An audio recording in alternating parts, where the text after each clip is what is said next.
actitud de adoración a la palabra. Vamos en esta mañana al Evangelio según San Mateo, capítulo 9, versículo 14. Evangelio según San Mateo, capítulo 9, versículo 14. Dice la palabra del Señor así: un día los discípulos de Juan se le acercaron a preguntarle: ¿por qué tus discípulos no ayunan como los fariseos y nosotros? ¿Acaso pueden estar tristes los invitados a una boda mientras el novio está con ellos?, les preguntó Jesús. Claro que no, pero llegará el momento en que les quitarán al novio y entonces sí ayunarán. A nadie se le ocurre remendar un vestido viejo con una tela nueva, porque lo más probable es que la tela nueva se encoja y rompa la vieja, con lo cual la rotura se hará mayor. Y a nadie se le ocurre echar vino nuevo en odres viejos, porque los odres se romperían y se perdería el vino nuevo y los odres. El vino nuevo se debe echar en odres nuevos, para que ambos se conserven. Amén. Dios añada bendición a su palabra en esta mañana. Siéntese allí en su lugar.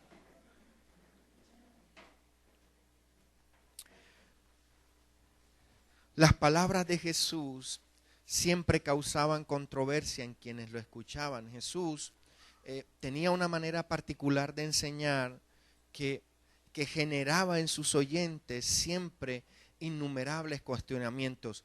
Eran tan fuertes las palabras de Jesús que en ocasiones sus propios discípulos que caminaban y andaban con él cotidianamente no lograban entender la dimensión de todas las palabras que él les decía.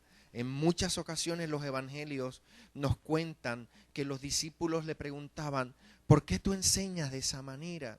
¿Por qué has escogido llevar tus enseñanzas de esa manera? Pero también dicen los evangelios que la gente que escuchaba enseñar a Jesús se maravillaba y decía: nunca hemos oído a nadie predicar o enseñar de esa forma. Nunca hemos visto a nadie tener tanta autoridad y tanto poder con lo que ocurre en las palabras de este hombre. Lo cierto era que lo que Jesús decía podía causar en todas las personas menos indiferencia. Siempre había un efecto en las palabras de Jesús. Algunos se enojaban, dicen a veces que los escribas y los fariseos, cuando les escuchaban decir, los dientes les trinaban, les retorcían los dientes. Yo a veces durmiendo, a veces los dientes los tronamos, ¿verdad? Y es una experiencia bastante fuerte, ¿verdad? Y usted se imagina lo que el impacto de las palabras de Jesús causaba en ellos, que sus dientes empezaban a tropezarse unos con otros. Jesús, en las palabras que decía, lo que menos podía causar en las personas, vuelvo y le repito, era indiferencia. Causaba enojo, causaba sorpresa, causaba libertad, causaba alegría, causaba gozo, causaba controversia, causaba paz, causaba bendición, a veces causaba entre ellos contienda, pero lo que no podían con las palabras de Jesús ocurrir era que la gente pasara desapercibida por ellas. Pero más allá de las palabras de Jesús, sus acciones también generaban controversia.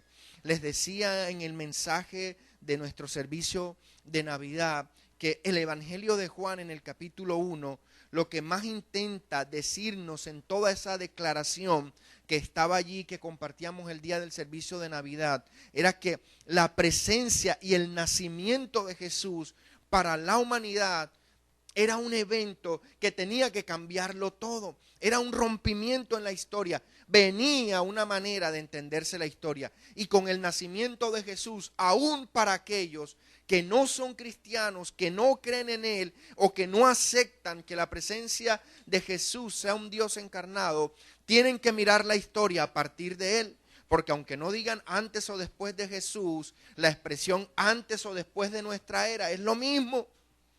¿Cierto? Están haciendo una referencia a un momento de la historia en el que ocurrió un evento que partió la historia de la humanidad en dos. Hubo un antes y hubo un después. Pero, ¿qué significa para nosotros como cristianos ese después? Esa es la gran pregunta. Y todavía, más de 2000 años después, muchos seguimos intentando interpretar y descifrar qué significa ese después. Aún ese mismo después, estando Jesús en la tierra, caminando en medio de nosotros, causaba mucha controversia. Y una de esas controversias tenía que ver precisamente en la manera como Jesús interpretaba el seguimiento a Dios. Todos los que estamos en esta iglesia congregándonos hoy, como muchos cientos de miles que se están congregando en iglesias diferentes hoy en la ciudad de Barranquilla, tienen un propósito y es seguir a Dios. Pero, ¿cómo encarnamos ese seguimiento a Dios? ¿Qué implicaba el nacimiento de Jesús para la humanidad? ¿Cómo había sido el seguimiento de Dios antes de que Jesús encarnara y que naciera? ¿Qué había ocurrido? Era la gran pregunta. ¿Cómo era que la gente vivía a Dios? ¿De qué manera la gente entendía a Dios? ¿Cómo se relacionaban con Dios? Y ya eso lo hemos de muchas formas, de alguna manera, intentado comprender. Había una religión, había un templo, habían una serie de rituales, una vez al año, ¿verdad? Podía entrar un sumo sacerdote allí al lugar santísimo y mirar a ver cómo era que al pueblo finalmente le iba a terminar yendo con Dios. La historia ustedes la conocen. Aquel hombre entraba amarrado con una cuerda porque si de pronto la cosa no salía muy bien y el Señor lo liquidaba, tenían que sacarlo arrastrando el cuerpo a través de una cuerda. La situación de relación con Dios, más que una relación de amor, era una relación de temor. La gente vivía un relacionamiento con Dios de temor, de miedo, de destrucción, de un Dios que en cualquier momento podía destruirse. De hecho, cuando Dios comienza a manifestarse al pueblo y Moisés va y habla con Dios y regresa y se le ve todo resplandeciente, el pueblo le dijo, no, nosotros no queremos hablar con ese Dios, habla tú con él. Lo que él te diga, tú no lo, porque es que no queremos con él hablar. Y dice que cuando Moisés venía le obligaron a ponerse una bolsa en la cabeza. Usted se imagina al pobre Moisés caminando con una bolsa por todo el campamento. Porque la forma, así era la manera de relacionarse con Dios. ¿Sí? Había un distanciamiento entre el ser humano individual, entre cada persona, para poder relacionarse con Dios. Y habían toda una suerte de mecanismos y de pasos y de ritualidades para que pudiese el ser humano acceder a la misericordia de Dios. Y esa era la realidad cuando Jesús entra en la historia. Cuando se pone de manifiesto el propósito de Dios, Jesús se encarna, nace y empieza su ministerio. Entonces, él empieza un ministerio, empieza a hablar de Dios, pero su hablar y su hacer de Dios es completamente distinto. No tiene nada que ver con lo que todo el mundo hasta ese momento entendía de lo que era ver y relacionarse con Dios. Y entonces surge una de estas preguntas, ¿verdad? Se le acercaron los discípulos ¿de quién? De Juan. Porque las grandes controversias de la cristiandad ni siquiera están fuera de la cristiandad, están dentro de la cristiandad. Vivimos en confrontaciones unos y otros cristianos en cómo entendemos a Dios, cómo vivimos a Dios y cómo le presentamos a Dios a otras personas. Entonces se acercaron unos que eran discípulos de Juan, que también creían en Dios, que habían aprendido una manera de relacionarse con Dios, que habían escuchado a un Dios de la boca de Juan que venía a traer fuego, que venía a traer destrucción, pero que ahora Jesús anunciaba como un Padre de amor y de misericordia. Entonces, ¿cómo es la cosa? O es para fuego, para condenación, o es para amor y para redención. Entonces, el primer mensaje de Jesús es, anúncienle a la gente que el reino de los cielos está entre vosotros, ¿verdad? Y me ha ungido el Señor para proclamar las bondades, la misericordia, el año agradable de Dios. Y eso rompió por completo el mensaje de Juan. Lo dejó sin piso, porque Juan decía, viene uno mayor que yo y él es el que los va a conducir a la verdad. Entonces la gente se imaginó que el mensaje de Jesús iba a ser continuidad del mensaje de Juan. Y resulta que no. Que el mensaje de Jesús se fue completamente a otra dimensión. Y que el hacer de Jesús se fue completamente a otra dimensión. Entonces, la gente empezó a cuestionarse. Y una de las preguntas, de alguna manera más oficiosas, porque hacía parte de la religión, era el ayuno. Pero en esta mañana no tenemos que entender el asunto simplemente como si ayunamos en el ayuno que hoy entendemos, en dejar de comer 1, 2, 3 horas, o el que más aguante 40, eso es problema de cada quien. Sino que lo que estamos entendiendo es cómo ustedes están aprendiendo a relacionarse con Dios. Cómo tus discípulos, tú les estás instruyendo en cómo tienen que relacionarse con Dios. Porque a nosotros nos han enseñado que una manera de relacionarnos con Dios es ayunando. Pero vuelvo y le insisto, yo no quiero que usted se quede en la figura del ayuno como el tema central, porque no lo es. Simplemente ese es el pretexto para entrar en lo profundo del asunto, es cómo tus discípulos y tú están viviendo a Dios. Porque resulta que nosotros vivimos a Dios en medio de ayunos, en medio de ceremonias, en medio de un montón de ritualidades. Pero tú y tus discípulos no lo hacen así. Entonces, ¿qué clase de Dios tú estás siguiendo? Y la pregunta se la estaban haciendo directamente al mismo Jesús, ¿verdad? ¿Acaso pueden? Le responde Jesús, ¿verdad? Estar de luto, ¿verdad? Los amigos, los que están con el novio, ¿no? Pueden estar de luto mientras el novio está con ellos. Y la respuesta parecía un poco hasta irónica y grosera, ¿verdad? Porque si usted me dice, bueno, pero ¿y qué tiene que ver el ayuno con una fiesta y con un novio y con una boda? No lo podían entender tan sencillo, ¿verdad? Entonces, como para dejárselo más claro, con plastilina, como dirían los muchachos de hoy, ¿verdad? Te hago un muñequito, así a veces le dicen a uno, ¿verdad? ¿Quieres que te lo explique con un muñequito?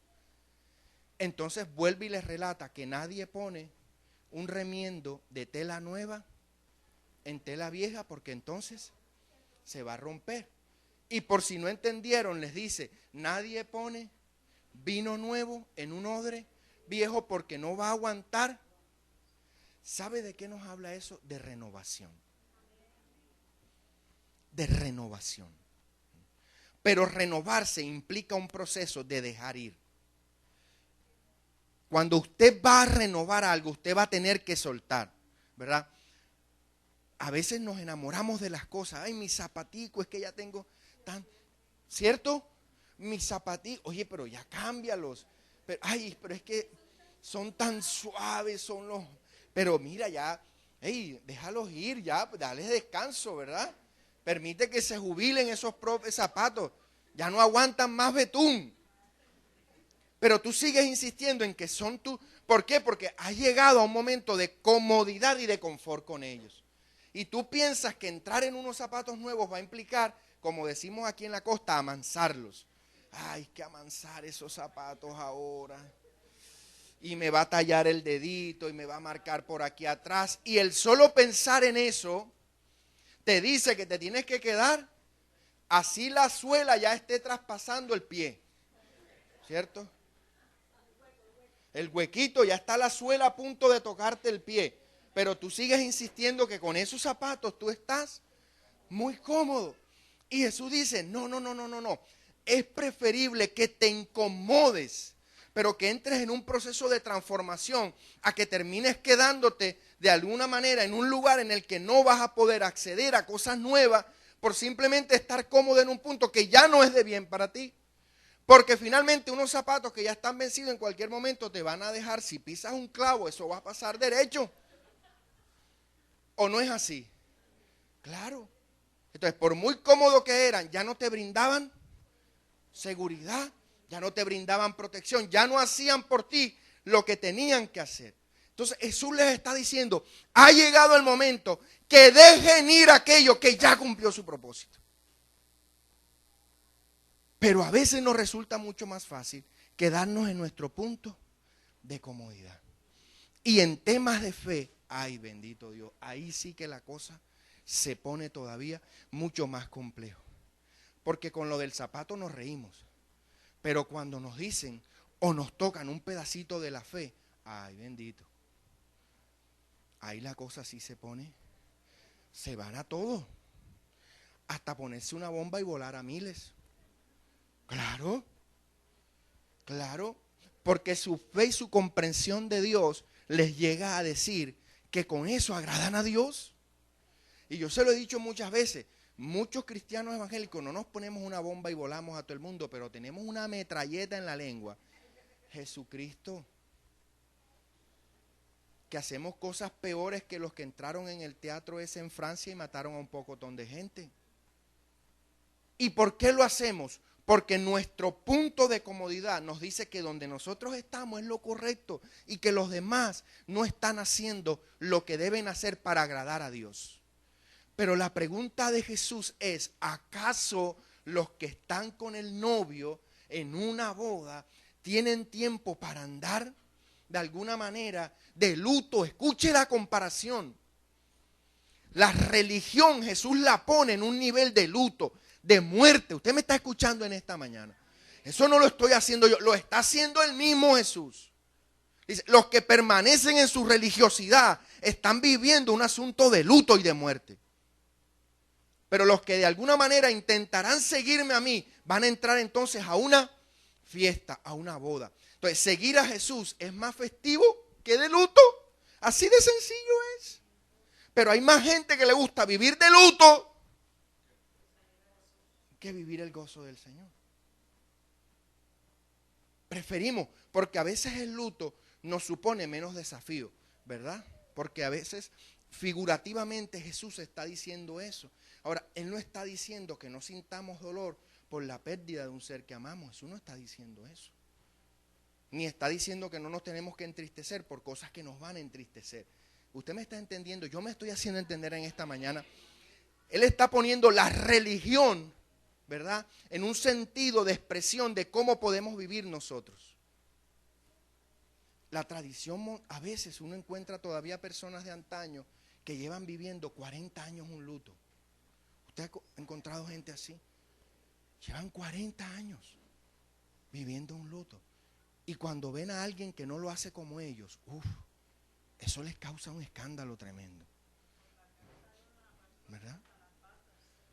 De luto. No, pero escúcheme eso, vuelvo y le estoy diciendo, usted puede tomar una tradición y llevarla al extremo hasta donde usted quiera. Hasta donde usted quiera. Ahora, si es bueno o es malo, no, yo no estoy aquí para decirle eso en esta mañana. Yo solo lo que le estoy diciendo es que Jesús intenta entronizar en el corazón de lo que le están escuchando que el seguimiento de Él es algo completamente nuevo, diferente. Y que seguirlo a Él no lo va a poder hacer nadie que lo quiera hacer a la manera antigua, sino que tendrá que entrar en la nueva dimensión de seguirlo a Él. Y que seguirlo a Él se configura más dentro del ámbito de una fiesta que de un sepelio. Finalmente. Pero para poder entender y comprender eso, entonces Jesús va trasladando de alguna manera el mensaje a un nivel de complejidad mucho mayor. Y entonces cuando Jesús les dice, ¿verdad? Pero llegará el momento en que les quitarán el novio y entonces sí ayunarán. ¿Verdad? Sí ayunarán.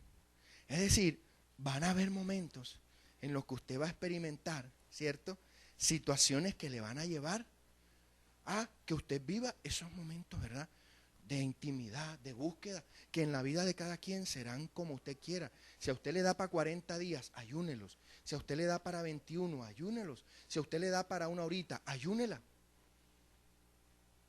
Pero va a depender de cómo usted, de alguna manera, traslada su relación con Dios a las maneras como usted las quiera evidenciar. Si usted quiere orar 16 horas al día, gloria a Dios por eso.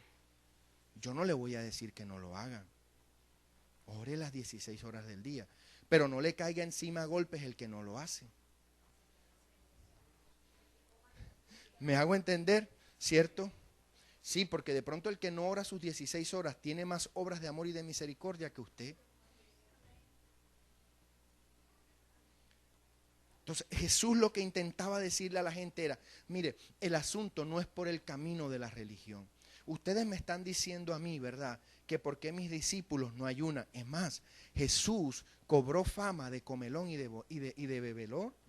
Ahora, Jesús no fue ningún borrachón, eso no es lo que está diciendo el Evangelio, ¿cierto? La Biblia no está diciendo que Jesús era ningún libertino, no está diciendo eso, sino que Jesús privilegió la vida. Juan capítulo 2, a Jesús lo invitan a unas bodas. Y usted no invita a su boda a alguien que sea aburrido o que le vaya a dañar la fiesta. Cuando usted ha hecho la fiesta para invitar, no, es que este se pone pesado, ¿verdad? No lo invite. Anda, pero y si dice algo, ay no, le embolatamos la cosa y no lo traemos. No, con Jesús no hicieron eso, lo invitaron. O sea que el hombre llegaba y impartía, se divertía, la pasaba bien. Ese era Jesús. Y tanto así que ya usted sabe los litros de vinos que hizo ahí y del mejor.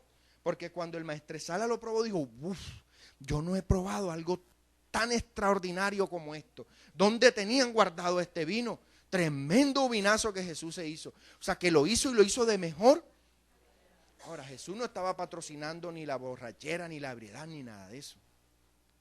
Jesús estaba conectando con un sentido de espiritualidad y de bendición, para lo que una tradición judía implicaba el vino. Ahora él se ha podido poder ver, se acabó el vino, bueno, aquí nadie va, vamos a orar todo el mundo. Tráiganme el agua. Y es tan contundente ese texto que cogieron las tinajas que eran para la purificación. O sea, como para que no le quede ninguna duda de lo que Jesús estaba intentando hacer. Cogieron las tinajas que eran para el ritual de la purificación y a Jesús se le ocurre con esas tinajas sacar como 100 litros del mejor vino. ¿A quién se le ocurre cuando tiene al novio estar de luto? Pero es que los discípulos de Juan y los discípulos de yo no sé quién y los discípulos y por allá lo hacen así. No. Ocúpate de hacerlo como Dios quiere que tú lo hagas en tu relación con Él. Eso es lo que finalmente tú tienes que entender. Ocuparte de eso, ¿verdad? Ocuparte de eso. Porque ¿a quién se le ocurre poner un remiendo de tela nueva en tela vieja? Las que cosen aquí saben de eso. Saben de lo que Jesús les está diciendo, ¿verdad? Porque no sea que la tela nueva en su proceso normal de acomodarse, algunos hemos comprado algunas camisas y se nos encogen, ¿verdad? Después de la primera lavada. Y las que no son muy buenas después de la tercera ya no nos quedan, ¿verdad? Ya después de la tercera lavada la camisa se volvió talla M a S. O si era L se volvió M. O si era negra, ¿verdad? Pasa con eso. ¿Por qué? Porque las cosas van sufriendo un proceso de transformación. Si usted mira la naturaleza allí afuera y usted sale, la Biblia dice que la naturaleza da testimonio de Dios. ¿Y usted sabe qué es lo que la naturaleza más hace? Transformarse. Porque si no se transformara, ya nosotros la hubiéramos acabado con tanta contaminación y con tanta cosa que hemos hecho contra ella. Pero la naturaleza virtualmente por el poder de Dios se renueva. Usted y yo estamos respirando en esta mañana porque mientras usted y yo dormíamos, ella se estaba transformando, se estaba renovando. Y el salmista dice que un día le dice a otro día la grandeza y la gloria de Dios. Entonces, ¿por qué usted insiste en no ser transformado por el Señor? Entonces, ¿por qué nosotros insistimos en seguir viendo a Dios como nosotros queremos verlo? Como una religión anticuada y tradicional nos ha venido enseñando. Es que a Dios se llega de tal manera. Es que a Dios se llega de no sé qué forma. Es que para Dios yo tengo que ser así. Y el que no sea así, que es lo peor de todo, como yo creo que tiene que ser, entonces está en maldición y se lo va a llevar el infierno. Los discípulos de Juan ayunan. ¿Por qué tú y los tuyos no lo hacen? Si el ayuno para nosotros es de las cosas más esenciales de nuestra fe. ¿A quién se le ocurre poner vino nuevo en un odre viejo? Hay que poner el vino nuevo y el odre nuevo juntos para que ambos puedan vivir el proceso de transformación. Entonces eso quiere decir que el evangelio en usted y en mí no está perfeccionado. Amén. Yo me estoy haciendo entender. Pero hay gente que se para a mirar el evangelio desde su orilla y a mirar a los demás como si el punto en el que él está parado ya hubiese cumplido su proceso de transformación. Como si ya él estuviera plenamente, de alguna manera, desarrollado y pudiera entonces darle cátedra a todo el mundo y decir, es que tiene que ser como yo digo. Y el evangelio en usted, escúcheme, es ese vino nuevo. Pero usted tiene que ser un odre nuevo. Para que ese proceso de cambio y de transformación lo lleve entonces a lo que ellos sabemos del común. ¿Cuál es el mejor vino? ¿El que se acaba de hacer o el añejado? El añejado. Es que Jesús no está rompiendo una realidad, escúcheme. Lo que Jesús está diciendo es, necesitamos vivir un proceso de transformación juntos. Pero tiene que ser un proceso nuevo. No solamente para el evangelio, sino tiene que serlo para usted. Hay mucha gente que sigue diciendo todavía, es que la Biblia hay que entenderla como fue escrita. No, ¿usted sabe cuántas traducciones de la Biblia hay? La más que hemos leído, la Reina Valera, ya no sé cuántas modificaciones lleva. Si usted lee la Reina Valera de 1900, la original, la de 1600, no va a entender ni jota. Y está en español y usted no va a comprender ni jota de lo que está escrito ahí. Porque las palabras que están ahí ya no las tenemos nosotros en uso. Y la Reina Valera se ha ido actualizando, se ha ido renovando, porque la interpretación y el conocimiento se han ido renovando. Entonces, para que la gente pueda acceder al mensaje de Dios, la palabra ha tenido que irse.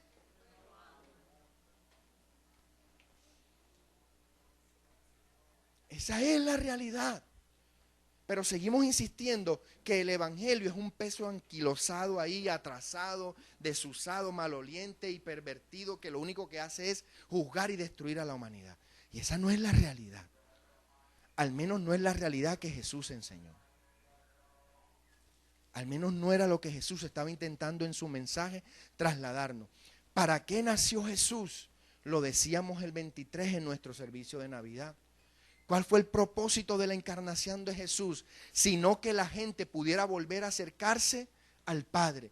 Pero ¿cómo la gente va a acercarse al Padre si seguimos insistiendo en que no hay manera de acercarse al Padre sino de lo que nosotros creemos que tiene que ser? Y no es como nosotros creemos que tiene que ser, porque va a haber cientos de miles de experiencias de Dios que a usted no le van a decir nada, pero a otros le van a decir todo. Y ni usted ni yo vamos a poder juzgarla. Ah, pero es que en mi iglesia la unción lo hacemos así. Bueno, eso es aquí. Pero otros en otro lado lo van a hacer de otra manera. Y amén. Cuando los discípulos vinieron a tratar de meter a Jesús en ese encasillamiento, Señor, por allá hay un convito haciendo cosas en tu nombre, pero no son de nosotros. O sea, quiero que sepas que no son de nosotros. No son de los de nosotros. Y Jesús les dijo, ¿y a ustedes y a mí qué? Si están haciendo bien. ¿Esa fue la respuesta de Jesús? Ellos como que pensaron que, ¿dónde están para levantarlos a pata y darles duro? No, Jesús no les dijo eso. Jesús les dijo, pero están haciendo bien. Sí, entonces, déjenlos. Déjenlos. Pero es que no son de los nuestros. ¿Y de cuándo acá todos tienen que ser como la unción? ¿O entonces de cuándo acá los de la unción tienen que ser como los de? No. Nosotros tenemos que ser como Dios quiere que en este lugar nosotros seamos. Tenemos que ocuparnos por ver cuál es la transformación que el evangelio en los que en este lugar nos congregamos quiere hacer. Y no frustrarnos con parecernos a nadie más distinto que a Jesús. Pero allá en tu iglesia la unción. Ay, sí, yo no voy a polemizar de eso. Vamos a hablar de gaseosa y de pan. Sí, no tenga discusiones que no tienen sentido y no le van a llevar a nada. Pero es que a mí me han dicho. Sí, a mí también me han dicho tantas cosas. Pero ven, mándate un almuercito ahí. Es que no tengo plata.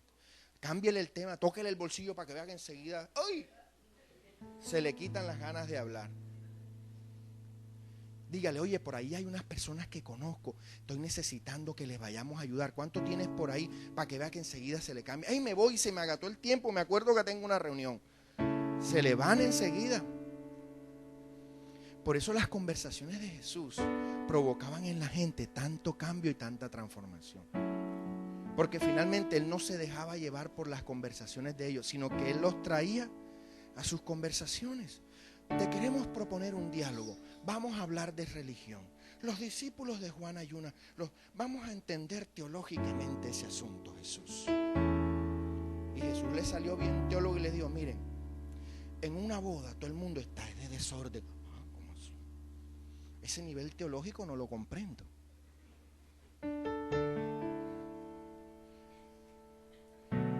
Los novios y la cosa y el desorden.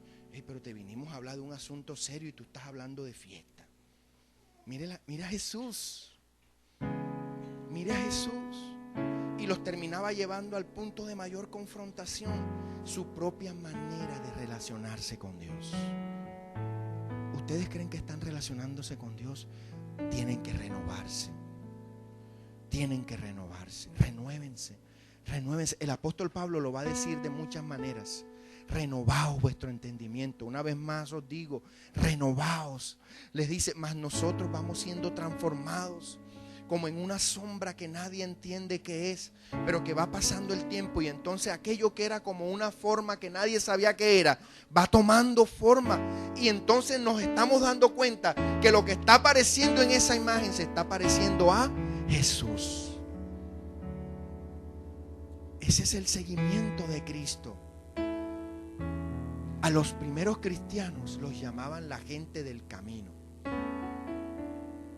Y yo siempre creo que le he dicho esto a lo largo de muchos años en esta congregación. El éxodo no se ha terminado.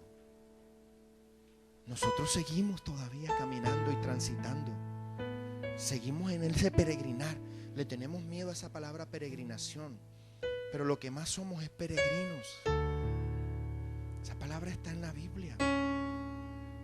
Dice que cuando los del camino de Maús iban de peregrinaje hacia Maús, caminar implica una acción de moverte, de trasladarte de un lugar a otro.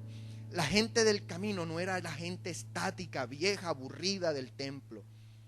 Era gente que se movía de un lugar a otro. Y gracias a que se movían de un lugar a otro, usted tiene el evangelio hoy aquí en esta ciudad. Porque si hubiesen seguido creyendo que el evangelio nada más tenía que quedarse en un punto, allá se hubiera quedado. Pero entendieron que el evangelio tenía que moverse, que tenía que trasladarse. Y 2000 y más años después, el evangelio sigue configurándose en usted y en mí de muchas maneras. Pero déjeme decirle, en las generaciones que vienen, tomará otras formas.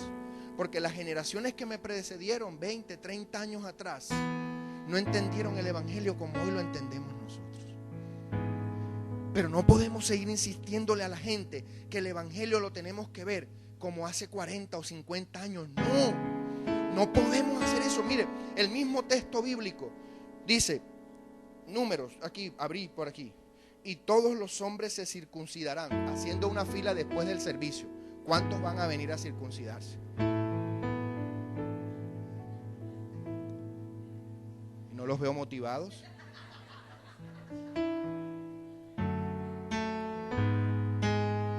¿Qué es esa falta de disciplina espiritual?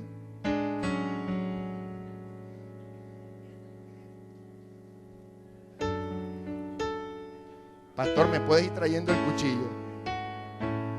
Se supone que tú y yo somos los que hacemos la fracción y no del pan, ¿verdad? Nada más de pensarlo me sofoqué. Ay, pero eso está ahí en la Biblia.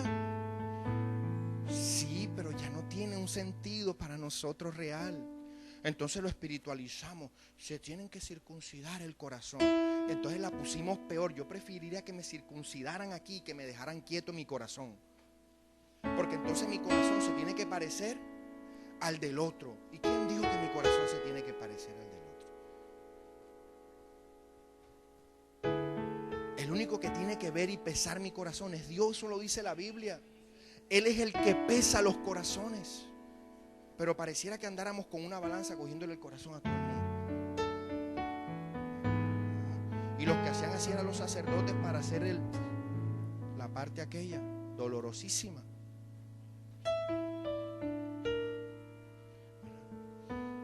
¿Cuántas cosas nos sigue diciendo la Biblia que todavía no podemos entender? Hay que cumplirla como literalmente está escrita. Las mujeres no hablarán en la congregación. No sé, aquí en la congregación lo que más hablan son ustedes.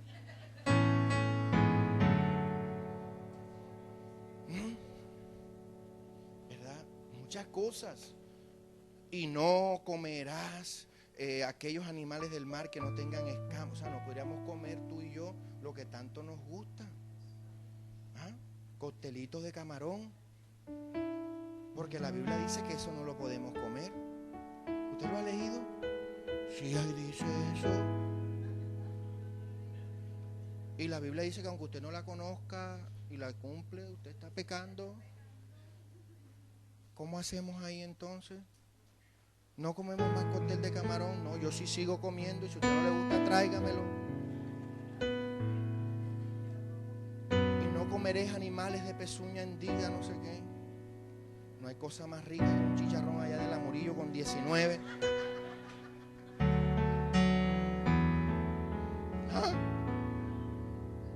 Yo me estoy haciendo entender. Los discípulos de Juan ayunan. Y no. Hasta un momentito, ¿verdad? Jesús, Él dijo, yo no he venido a abrogar la ley, yo he venido a cumplirla. Pero al cumplirla en mí, he venido a darles un nuevo mandamiento: que se amen los unos a los otros. Eso sí tenemos que ocuparnos de hacerlo. Eso sí, ¿verdad? Un mandamiento nuevo os doy: ámense unos a otros, hagan misericordia, atiendan al que sufre. ¿Y cuándo tú nos dijiste que te atendiéramos? Cuando tuve hambre y no me diste de comer, cuando tuve frío y no me vestiste, cuando estuve enfermo y no te acordaste de mí, cuando estuve preso. Esas son las cuentas que el Señor nos va a pedir. No si ayunaste 40 o 21 días, o si hiciste cuántos días de yo no sé qué más. Esas son las cuentas a las que el Señor nos va a llamar. Cuánta bondad y cuánta misericordia te encargaste de brindarle a los demás. Por eso yo le decía a la gente el día que teníamos aquí la celebración de las cenas de Navidad, que un grupo tan pequeño como este se meta en un desafío como ese, habla del Dios en el que este lugar creemos. Y no importa un pito lo que digan de nosotros, me tiene sin cuidado, porque el testimonio de lo que hacemos habla por nosotros. Esa es la verdad. Que no damos testimonio. Bueno, si a ellos les parece que eso no es dar testimonio, gloria a Dios. Si a ellos les parece que no es dar testimonio al coger al que está caído y levantarlo, ese es su problema, no es el nuestro. Ese es su problema, no es el nuestro. Porque ellos ayunan y nosotros no. Se lo digo de alguna manera figurativamente. No. Eso no nos puede detener. Nosotros tenemos que hacer un seguimiento de Jesús, entendiendo que si Él está con nosotros, nosotros estamos de fiesta. Y estar de fiesta implica hacer que otros se alegren. Yo no sé cuántas sonrisas nosotros regalamos ese día de Navidad aquí afuera. La hermana Lupe fue una de las cosas más bonitas que pude vivir. La vi que iba bajando ahí con su bendición y sus panes, y de pronto volteó así a mirar y se sonrió con una esperanza en su corazón. Señor, eso no tiene precio. Y las personas que ustedes pudieron tocar ese día, verlas sonreír, verlas abrazarlas, bendecirles. Alguien me decía, porque usted sabe que siempre salen los religiosos, o sea, siempre salen a querer dañarle la fiesta, siempre. Bueno, pero ¿y qué le queda a la iglesia? ¿Y usted cree que nos queda poco?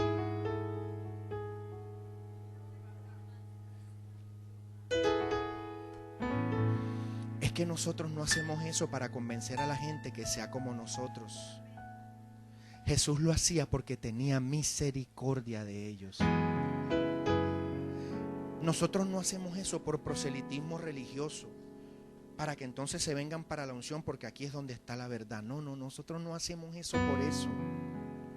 Nosotros lo hacemos porque Jesús mandó a tener misericordia de los que tenían hambre, de los que padecían. Por eso lo hacemos.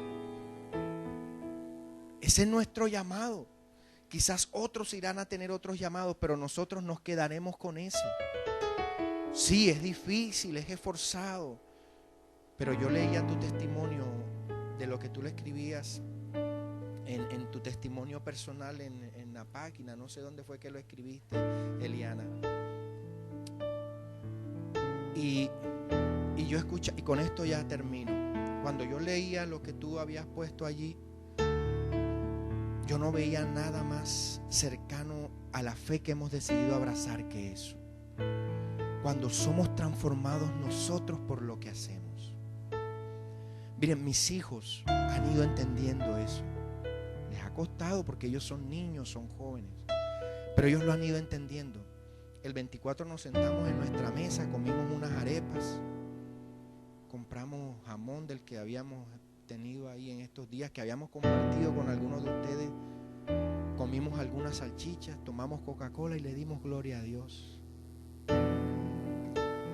Porque todos entendíamos que habíamos hecho parte de lo que Dios nos había mandado a hacer. Y cuando yo leía lo que tú colocabas, Eliana, yo decía, Señor, esas son las transformaciones a las que tú... De ahí es donde nos tenemos que mover, hacia entender que yo importo, pero el yo importa más en clave del otro. Y quizás ese día terminamos cansados, agotados. Algunos de nosotros terminamos con más pena que gloria porque tocamos y tocamos y molestamos, por decirlo de alguna manera, ¿verdad? Pero valió la pena. Valió la pena hacerlo. Porque es lo que la Escritura nos enseña. No podemos dejar que la obra termine. Por eso uno de los videos que pusimos ahí dice, la obra continúa. Porque tampoco nos podemos volver activistas. Entonces en el próximo diciembre, entonces otra vez se nos levanta el modo misericordia. No. Esto es un estilo de vida, una manera de ver y entender el seguimiento de Jesucristo.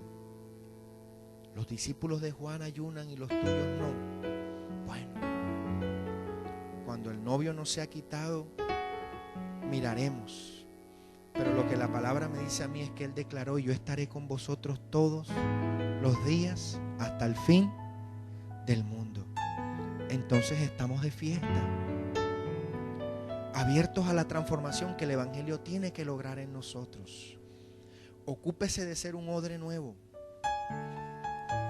Póngase en la tarea de decirle al Señor, Señor, ¿dónde tengo yo que ser transformado? El vino nuevo se debe echar en odres nuevos, escúcheme, para que algo importante ocurra, y es que ambos se conserven. Usted es responsable de que el Evangelio se pueda seguir conservando. ¿Usted me está escuchando? Tremenda responsabilidad. Pero no solo importa que el Evangelio se deba conservar, también es importante que usted se conserve. Póngase sobre sus pies en esta mañana.